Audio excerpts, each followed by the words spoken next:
again.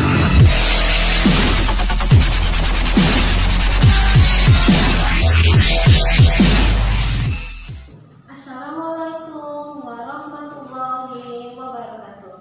Apa kabar anak-anak ya dari kelas 6A, 6B, 6C. Nah, berjumpa lagi dengan Ibu ya. Hari ini kita akan belajar itu muatan IPA. Ada di buku tematiknya, buka di halaman 24. Nah, materi kita hari ini mengenai perkembangbiakan vegetatif tumbuhan. Kalau materi yang sebelumnya itu tentang generatif tumbuhan, sekarang kita akan memasuki yang vegetatif. Apa itu vegetatif? Yuk, perhatikan di sini nak ya. Sudah siap kan belajarnya?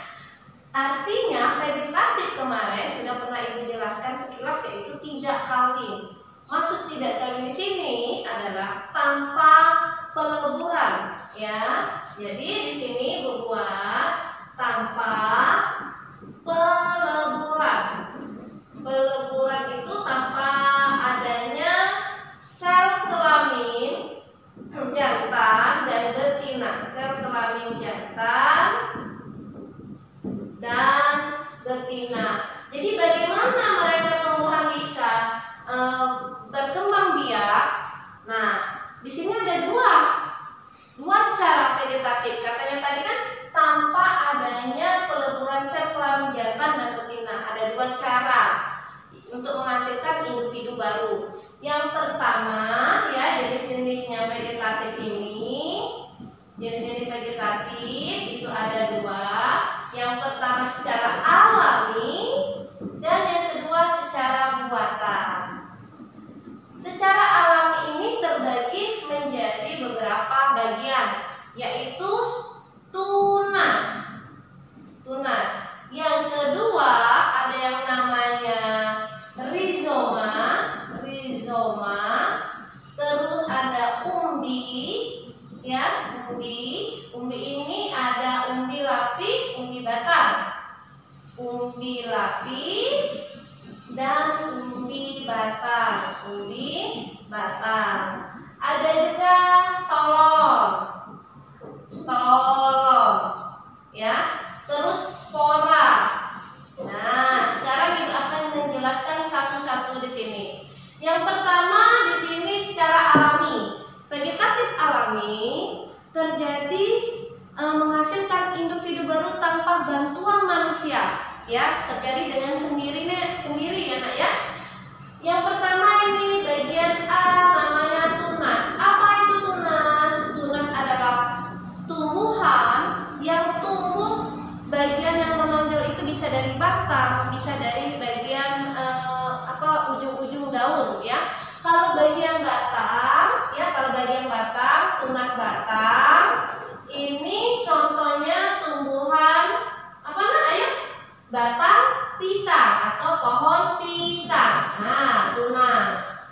Terus kalau misalnya daun, tunas daun. Nah, pernah dengar kan tunas daun ya? Tumbuh di bagian tepi-tepi ujung daun ya. Nah, contohnya tumbuhan yang berkembang biak dengan tunas daun adalah cocok bebek. Pernah lihat belum cocok bebek? Ya. Jadi kalau misalnya di sini ada daun cocok bebek, nah di sini ada mata tunasnya di bagian daunnya. Nah, ya ini berkembang biak dengan tunas daun.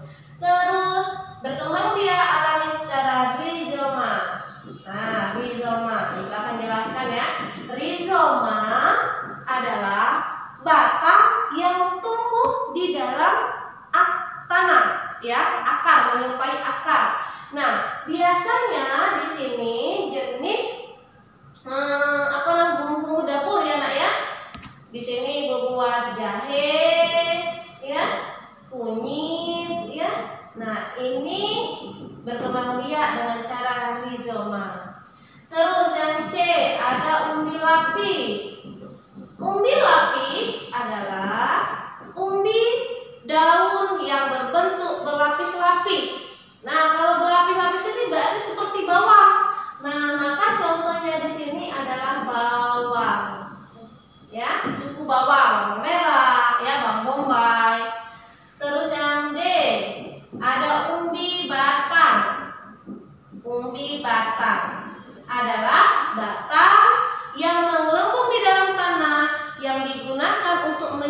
menyimpan cadangan makanan. Ayo, tumbuhan apa yang berkembang biak dengan umbi batang? Ya, yaitu kentang. Nah ya, kentang dengan umbi batang. Jadi yang kita makan kentang itu batangnya yang digunakan untuk menyimpan cadangan makanan. Terus yang ada stolong. Stolong adalah batang yang menjalar di permukaan tanah. Ya, dia menjalar di permukaan tanah. Contohnya ini adalah stroberi. Stroberi bisa juga rumput teki. Ya, batangnya yang menjalar rumput teki. Nah, terus lagi ada spora, berkembang biak dengan cara spora. Nah, spora dihasilkan dengan sporangium. Ya, sporangium. Nah, apa saja yang berkembang biak dengan spora? Tumbuhan paku, ya, tumbuhan paku. Tumbuhan paku ini berkembang biak dengan cara spora. Ayo, apalagi? Kalau jamur, masa enggak? Ya, jamur. Nah, ini adalah perkembangbiakan vegetatif secara alami. Lalu bagaimana perkembangbiakan vegetatif secara buatan? Kalau kebalikannya, alami tadi tanpa bantuan manusia, kalau buatan ini dibantu oleh manusia. Nah, biar lebih jelas kalian bisa menyaksikan video berikut ini. Dengan perkembangbiakan tumbuhan, perkembangbiakan tumbuhan itu dibagi menjadi dua. Ada perkembangbiakan tumbuhan secara generatif dan perkembangbiakan tumbuhan secara vegetatif. Perkembangbiakan tumbuhan secara vegetatif ada dua macam. Ada vegetatif alami dan ada vegetatif buatan. Pada video sebelumnya, Ustazah telah menjelaskan tentang perkembangbiakan tumbuhan secara generatif dan vegetatif alami. Kali ini kita akan belajar tentang perkembangbiakan tumbuhan secara vegetatif buatan. Perkembangbiakan vegetatif buatan merupakan cara perkembangbiakan tumbuhan dengan bantuan manusia. Tujuan perkembangbiakan vegetatif buatan adalah untuk memperoleh tumbuhan yang bermutu tinggi. Artinya, tumbuhan yang dapat berbuah banyak, tahan terhadap penyakit, dan akarnya kuat. Perkembangbiakan vegetatif buatan dapat dilakukan dengan cangkok, sambung, okulasi, stek, dan runduk. Kita bahas satu persatu ya teman. Yang pertama adalah cangkok. Mencangkok merupakan perkembangbiakan vegetatif buatan dengan cara mengupas bagian kulit cabang dan membungkusnya dengan tanah agar akar dapat tumbuh pada bagian cabang yang dikupas tersebut. Langkah-langkah mencangkok adalah sebagai berikut. Langkah pertama adalah mengupas kulit cabang sampai terlihat bagian putihnya. Cabang yang sudah bersih kemudian ditutup dengan tanah humus atau tanah yang telah dicampur dengan pupuk. Cabang yang telah diberi tanah kemudian dibungkus dengan plastik, diikat, dan diberi lubang-lubang kecil. Setelah beberapa hari dan disiram dengan teratur, akar akan muncul di cabang yang ditutup plastik tersebut. Setelah akar kuat, cabang bisa dipotong dan dipindahkan ke pot atau di tanah. Tumbuhan yang dapat dicangkok adalah tumbuhan yang memiliki batang berkayu, yang biasa dimanfaatkan buahnya seperti apel, mangga, jeruk, rambutan, dan lain-lain. Perkembangbiakan vegetatif buatan yang kedua adalah menyambung. Menyambung merupakan perkembangbiakan tumbuhan dengan menggabungkan dua batang tanaman yang sejenis. Tujuannya adalah menggabungkan sifat-sifat unggul dari dua tanaman sehingga diperoleh tanaman yang memiliki sifat-sifat unggul. Misalnya, batang atas diambil dari tanaman yang memiliki buah yang manis, sedangkan batang bawah diambil dari tanaman dengan akar dan batang yang kuat.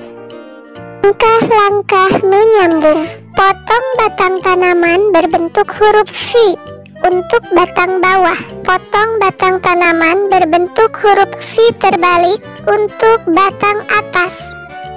Terakhir, sambungkan kedua batang tanaman, kemudian ikat. Contoh tumbuhan yang biasa dikembangbiakan dengan cara disambung adalah mangga, rambutan, jeruk, dan lain-lain. Perkembangbiakan vegetatif buatan yang ketiga adalah okulasi. Okulasi atau menempel adalah perkembangbiakan tumbuhan dengan cara menempelkan mata tunas suatu tanaman ke batang tanaman lain. Batang yang ditempeli mata tunas berfungsi sebagai tanaman induk. Tujuan okulasi sama halnya dengan menyambung, yaitu memperoleh tanaman yang memiliki sifat unggul, yaitu gabungan dari dua sifat tanaman yang baik. Misalnya, mata tunas yang berasal dari tanaman dengan buah yang manis ditempel pada tanaman induk dengan perakaran dan batang yang kuat. Langkah-langkah okulasi. Pertama, iris kulit batang induk. Kedua, iris mata tunas dari tanaman unggul lain. Ketiga, tempelkan mata tunas kepada tanaman induk. Terakhir, ikat bagian atas dan bawah mata tunas seperti pada gambar. Contoh tumbuhan yang biasa diokulasi sama seperti dengan menyambung, diantaranya mangga, rambutan, jeruk, dan lain-lain. Perkembangbiakan vegetatif buatan yang keempat adalah stek. Stek merupakan perkembangbiakan vegetatif buatan dengan cara memotong bagian tumbuhan. Potongan bagian tumbuhan tersebut kemudian ditanam langsung dan dapat tumbuh menjadi tumbuhan baru. Langkah-langkahnya seperti yang terlihat pada gambar berikut. Bagian tumbuhan yang dapat distek adalah bagian batang dan daun. Contoh tumbuhan yang dapat distek pada bagian batangnya adalah singkong dan mawar. Dan yang dapat distek pada bagian daun adalah cocor bebek dan bunga wijaya kusuma. Dan perkembangbiakan vegetatif buatan yang terakhir adalah runduk. Runduk merupakan perkembangbiakan vegetatif buatan dengan cara merundukkan atau membenamkan bagian batang suatu tumbuhan di dalam tanah. Setelah beberapa lama, dari bagian batang yang terbenam tanah akan muncul akar dan tumbuhlah menjadi tumbuhan yang baru. Syarat utama tumbuhan yang dapat dikembangbiakan dengan cara merunduk adalah masih memiliki batang yang mudah dibengkokkan. Contohnya adalah apel, anggur, dan stroberi. Dari kelima cara perkembangbiakan vegetatif buatan tadi, maka dapat kita kelompokkan menjadi dua, yaitu kelompok dengan tanpa perbaikan sifat dan kelompok dengan perbaikan sifat. Yang tanpa perbaikan sifat adalah cangkok, stek, dan runduk. Dan yang dengan perbaikan sifat adalah sambung dan okulasi. Nah, anak-anak, bagaimana dengan videonya dan materi hari ini? Ya, Ibu harap kalian bisa menerimanya dengan baik. Nah, untuk hari ini kita akan latihan, itu ada di MKS halaman 9. Kalian mencari perkembangbiakan tumbuhan yang termasuk dalam sayuran sop. Nah, sampai suka sayuran sop. Nah, ada wortel, ya, ada kentang. Bagaimana perkembangbiakannya? Dikerjakan di buku latihan MKS. Ibu akhiri sampai di sini. Wassalamualaikum warahmatullahi